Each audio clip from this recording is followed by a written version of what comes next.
sa Pilipinas? Ano na? Paksili? Paksilica. Yung Paxilica. Paksili? Hindi ma'am, Paxilica. Paxilica. Do you know anything about that? Wala ma'am? ako. I cannot comment on that.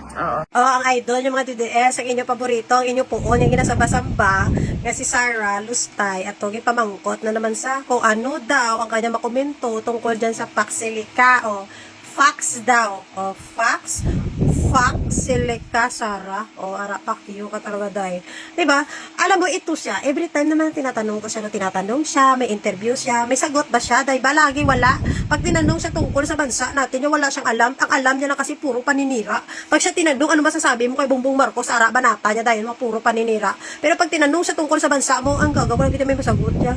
Wala siya may masagot, laging no, I don't want to answer, no comment, ay linte, oh. Yan ba yung sinasabi niyo may utak, o utak sa inyong mata, diba? Dapat ikaw, Vice President, dapat alam mo at dapat concern ka at may knowledge ka kung ano ang nangyayari talaga sa bansa mo. Vice President ka, nangangarap ka maging presidente ng Pilipinas. Tapos, pag tinanong ka about sa mga ganyang bagay ng very, very viral and hot topics ngayon, trending yan at tanong sa lahat ng Pilipino. Kahit kami nga mga Pilipino, tinatanong kami tungkol dyan sa Paxilica, kung ano masabi namin, nagsasagot kami. Tapos ikaw, pag tinanong ka tungkol dyan, no comment ka. Talaga ba? No comment? Wala ka talaga may sagot at hindi mo talaga alam. Kasi wala kang pakialam. O, kasi yung ginagawa mo na, hindi ka man nagtrabaho, sige ka man lagaw-lagaw, o punta ka dun kung saan lugar ka, o uwi ka sa Pilipinas, wala ka naman masasabi.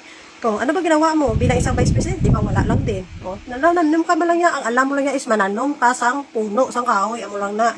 No? Pagdating dito sa mga ganito, usapin niya tahimik siya, no comment as usual. Kailan ka pa ba sumagot sa mga interview sa'yo? Lagi ka naman no comment talaga eh. Kaya walang bago dyan. Ganun na nasanay na kami na every time pag in-interview ka, no comment ka, o di kaya you don't want to answer the question. Di ba?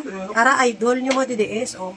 Proud na proud mga DDS dyan. Tapos pag sinabihan na bukol si Sarah, magagalit kayo. Pero i-question nyo sa sarili nyo, bakit kaya pag tinatanong siya, pag in-interview siya tungkol sa nangyayari sa ating bansa, lagi siya no comment. Pero pag sinabi, ano masasabi mo sa gobyerno, ano masasabi mo sa admin, ano masasabi mo kay Marcos, araban hatan niya dahil yun. Balbal sa dahil paninira kung ano-anong negative comments ang sasabihin niya. Daw feeling niya perfect siya. Oh, tandaan nyo ha, grabe ka sensitive ang issue na to about dyan sa Paxilica. Dapat may knowledge ka man lang at dapat may sagot ka man lang kasi vice president ka. Tapos sasagutin mo lang no comment, ay gagag.